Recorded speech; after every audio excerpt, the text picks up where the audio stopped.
ಕೊಡ್ತೇನೆ.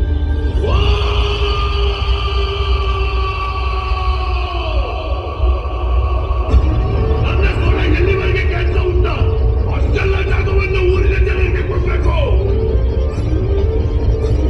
ನೆನಪಿಟ್ಟುಕೋ, ನನ್ನ ಬೆನ್ನಲ್ಲೇ ಉಗ್ರರೂಪಿ ಗುಳಿಗ ಕೂಡ ಬರ್ತಾನೆ.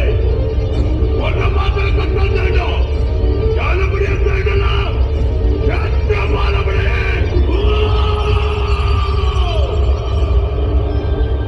ಆಯ್ತು ಪಂಜುರ್ಲಿ. ಕಾಡು ಕತ್ತಲಾಗಿ ನಾಡು ಬೆಳಕಾಗುವಂತ ಹೊತ್ತು ಮುತ್ತಿನಾರ ನನ್ನ ರಾಜಸ್ಥಾನದಲ್ಲಿ ನಿಂತು ಕೇಳುವಂತ ವಾಡಿಕೆ, ಕೇಳುವಂತ ಪ್ರಶ್ನೆ ಆದ್ರೂ ಉಳಿದಿದೆ ಗೊತ್ತಿನಾರೆ. ಪಂಜುರ್ಲಿ, ಸದ್ಯಕ್ಕೆ ನಮ್ಮ ಹತ್ರ ಕೇಳುವಂತ ಪ್ರಶ್ನೆ ಏನಿಲ್ಲ.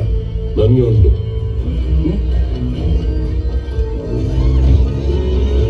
ಈಗ ಈ ಜಾಗ, ಈ ಆಸ್ತಿ, ಈ ಭೂಮಿ ಇದ್ಯಾವುದು ಈ ಊರಿನವರದಲ್ಲ. ಆಯ್ತು ಮಾರ, ನಿಮ್ಮದಲ್ಲ, ನನ್ನದು. ಇದನ್ನ ನೀನ್ ನನಗೆ ಹಿಂದಿರುಗಿಸಿ ಕೊಡ್ಬೇಕು. ಬಹಳ ಒಳ್ಳೆ ಪ್ರಾರ್ಥನೆ, ಬಹಳ ಒಳ್ಳೆ ಪ್ರಾರ್ಥನೆ ಗೊತ್ತಿನಾರೆ. ನಿಮ್ಮ ಜಾಗ ನಾನು ಹಿಂದಿರಿಸಿ ಕೊಡ್ತೇನೆ, ಊರವರ ಜಾಗವನ್ನು ನಾನು ನಿಮ್ಗೆ ಹಿಂದಿರಿಸಿ ಕೊಡ್ತೇನೆ. ಆದ್ರೆ ನಾನಿಲ್ಲಿವರೆಗೆ ನಿಮಗೆ ಕೊಟ್ಟಂತ ನೆಮ್ಮದಿಯನ್ನು ನೀವು ಹಿಂದಿರಿಸಿ ಕೊಡ್ಬೋದ ಗೊತ್ತಿನಾರೆ. ಈಗ ನಿಂಗೆ ಕೊಡಿಸ್ಲಿಕ್ಕೆ ಆಗುದಿಲ್ವಾ? ತೊಂದರೆ, ಇದರ ತೀರ್ಮಾನ ಎಲ್ಲಿ ಆಗ್ಬೇಕೋ ಅಲ್ಲಿ ಮಾಡಿಸ್ಕೊಳ್ತೇನೆ ನಾನು. ಕೋರ್ಟಿಗೆ ಹೋಗ್ತಿ,